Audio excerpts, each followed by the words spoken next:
start, a common assumption was that this was a relatively amateur operation. Premeditated, yes, but not that sophisticated. Well, now there's a major new focus as the search nears week number 6. The FBI is now looking at internet outages around the time the 84-year-old disappeared. The new development comes as FBI agents head back to Guthrie's Tucson neighborhood and canvass residents there door to door. They're asking if anyone's internet went out that morning, the morning that Guthrie vanished. If so, it could have disabled their surveillance cameras during that critical time period and prevented them from recording what could be valuable evidence in Guthrie's case. This all comes as There is a 41-minute window in this case that law enforcement has never fully explained to the public. It begins at 1:47 in the morning on February 1st, 2026, the moment the doorbell camera at Nancy Guthrie's home disconnected.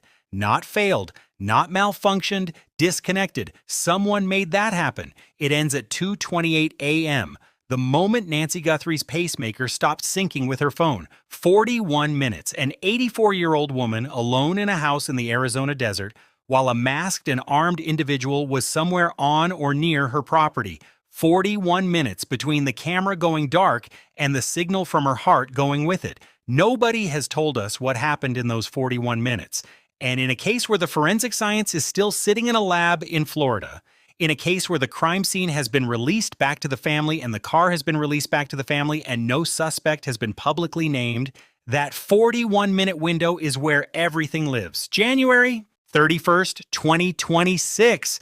A Saturday evening in Tucson, Arizona. Nancy Guthrie is 84 years old. Nancy is a vulnerable adult by every clinical definition. She has limited mobility. She relies on daily medication. She wears a pacemaker, a device that monitors her heart and syncs its data to an app on her phone. She is not someone who disappears quietly. She is not someone who leaves without her medication, without her phone, without anyone. She is not someone who walks out of her own front door into the Arizona night voluntarily, and she did not. But on the evening of January 31st, none of that darkness has arrived yet.